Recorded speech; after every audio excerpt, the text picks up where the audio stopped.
கடந்த ஜூன் 27 நம்ம திரைப்பட இயக்குனர் பாக்யராஜ் அவர்கள் திடீர் மாரடைப்பால இறந்து போயிருந்தாரு. அவருக்கு இரங்கல் தெரிவிக்கிற விதமா திரையுலக பிரபலங்கள் மற்றும் அரசியல் பிரபலங்கள் வந்துட்டு கலந்துகிட்டு இருந்தாங்க.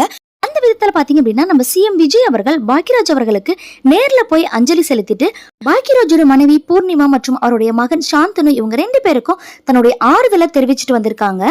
அவருக்கு நன்றி செலுத்துற விதமா நம்ம சாந்தனு அவர்கள் அவருடைய சோசியல் மீடியா பேஜ்ல என்னுடைய மேரேஜுக்கு வந்து தாலி எடுத்து கொடுத்து என்னுடைய மேரேஜை நடத்தி வச்சிங்க, அதுக்கான நன்றியவே நான் இன்னும் சொல்லி முடிக்கல. அதுக்குள்ள என்னோட வாழ்க்கையோட துரதிருஷ்ட நாளான என்னோட தந்தையோட மறைவுக்கு ஆறுதல் சொல்ல வந்த நீங்க பதவி சார்ந்த அந்தஸ்தை விட்டுட்டு பதவி சாக மண்டிட்டு என்னோட அம்மாவுக்கு ஆறுதல் சொல்றத பார்த்துட்டு நான் ரொம்பவே நெகிழ்ந்து போயிட்டேன். அது மட்டும் இல்லாம என்னுடைய அப்பாவுக்கு அரசு மரியாதை செலுத்திருக்கிறீங்க.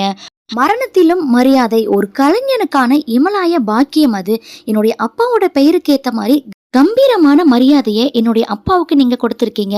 இது நான் உயிர் உள்ள வரைக்கும் மறக்கவே மாட்டேன். நன்றி உணர்வோட இருப்பேன். இதயம் கூப்பிய நன்றி அண்ணா அப்படின்ற மாதிரி நம்ம சாந்தனு அவர்கள் அவருடைய சோசியல் மீடியா பேஜ்ல இந்த பதிவை வெளியிட்டிருக்காரு.